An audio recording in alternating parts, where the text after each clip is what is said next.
Hello everyone, welcome to লার্নপুই। আমি শুভ তোমাদের সাথে। আমি আবার হাজির হয়ে গেছি নতুন একটা ভিডিও নিয়ে। এই ভিডিওটি কোনো পার্টিকুলার টপিকের উপর নয়, জাস্ট র্যান্ডমলি ভিডিওটি বানাচ্ছি তোমাদের এক্সপিরিয়েন্স জানার জন্য।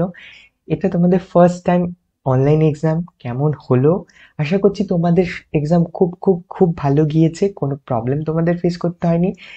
আমি তোমাদের কাছে একটা রিকোয়েস্ট করবো, ছোট্ট একটা রিকোয়েস্ট, যে তোমরা যদি এখনো কমেন্ট না করে থাকো, প্লিজ কমেন্ট করে, মানে হতে পারে যে তোমরা কখনো কমেন্ট করো না, বাট প্লিজ আমি রিকোয়েস্ট করব যে তোমরা এই ভিডিওতে তোমাদের পার্সোনাল এক্সপিরিয়েন্স শেয়ার করতে, ঠিক আছে?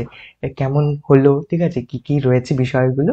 তো সেটা তোমরা কিন্তু এখানে শেয়ার করতে পারো এক্সাম নিয়ে, সো দ্যাট পরবর্তীতে যে আমাদের ছোট ছোট ভাই বোনেরা আসবে, ঠিক আছে, তোমাদের ছোট ভাই বোনেরা পরবর্তী নেক্সট ইয়ারে, সো এই ভিডিও থেকে কিন্তু তারা কমেন্ট সেকশন থেকে জানতে পারবে, ঠিক আছে, যে এক্সাম কেমন হয়েছে, আমাদের দাদাদিরা কেমন করে দিয়েছিল।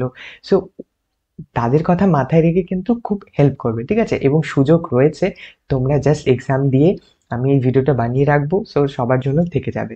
ভাবতেই পারছো যে আহ, তোমাদের সময় যদি, যখন তোমরা দিচ্ছ সেই সময় যদি কেউ বানিয়ে রাখতো, কতটা উপকার হতো, রাইট? সো জাস্ট এই একটা কারণের জন্য কিন্তু এই ভিডিওটি বানাচ্ছি, এবং তোমাদের অভিজ্ঞতা নিশ্চয়ই শেয়ার করতে ভুলবে না। আর তাছাড়া তোমাদের এটা ফার্স্ট টাইম অনলাইন এক্সাম, পরবর্তীতে আরো বিভিন্ন রকমের অনলাইন এক্সাম দেবে। সো কেমন লাগলো ফার্স্ট টাইম অনলাইন এক্সাম দিয়ে, সেটাও কিন্তু জানাতে ভুলবে না, ঠিক আছে? সো আজকে ভিডিওতে এখানেই শেষ করছি, পরবর্তী ভিডিও নিয়ে হাজির হবো খুব শীঘ্রই। ততক্ষণ পর্যন্ত খুব ভালো থাকবে, খুব সুস্থ থাকবে। বাই, টাটা, ঠিক আছে।